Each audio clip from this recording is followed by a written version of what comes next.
আপনার ইন্তেকালের পরও আপনার কবর পর্যন্ত নেকি কিভাবে পাবেন আপনি? উপায়টা কি? আমি কিছু টিপস আপনাদেরকে দেই। একটা হচ্ছে আপনি কোরআন মাজিদ মানুষকে গিফট করতে পারেন। এই কোরআন মাজিদ যদি আপনি কাউকে গিফট করেন, সে যতদিন পর্যন্ত কোরআন মাজিদটা তেলাওয়াত করবে, যতদিন পর্যন্ত পাঠ করবে, ততদিন পর্যন্ত একটা করে নেকি আপনি সদকায়ে জারিয়া স্বরূপ আপনি আপনার কবর পর্যন্ত পাইতে থাকবেন। যতদিন পর্যন্ত এই কোরআন মাজিদটা মানুষ তেলাওয়াত করবে, যতদিন পর্যন্তই পাঠ করবে, আপনি অনুভব করতে পারতেছেন যে কোরআন মাজিদ তো শেষ হয়ে যাবে না, যতদিন পর্যন্ত পাঠ করবে আপনি নেকি পাইতে থাকবেন। দ্বিতীয় নাম্বার, কোনো হাসপাতালের মধ্যে কিংবা একজন অসুস্থ তাকে আপনি একটা হুইল চেয়ার কিনে দিলেন, কিংবা কোনো হাসপাতালে আপনি হুইল চেয়ার কিনে দিলেন, সেখানে ওই হুইল চেয়ারটাকে মানুষ যতদিন পর্যন্ত ব্যবহার করবে ততদিন পর্যন্ত কিন্তু এর একটা অ্যাডভান্টেজ, একটা নেকি কিন্তু আপনি পেতেই থাকবেন।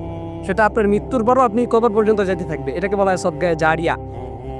এটা জারি থাকবেই আপনার মৃত্যুর পর, কিয়ামত পর্যন্ত আপনি এটা পাইতেই থাকবেন। তৃতীয় নম্বর হতে পারে যে কোনো মসজিদ নির্মাণ করা হচ্ছে, কোনো মাদ্রাসা নির্মাণ করা হচ্ছে, আপনি সেখানে অংশগ্রহণ করতে পারেন। সেখানে কিছু দান করতে পারেন, এক বস্তা সিমেন্ট কিংবা ইট, এক গাড়ি, যে কোনো কিছু দিয়ে আপনি তাদেরকে হেল্প করতে পারেন।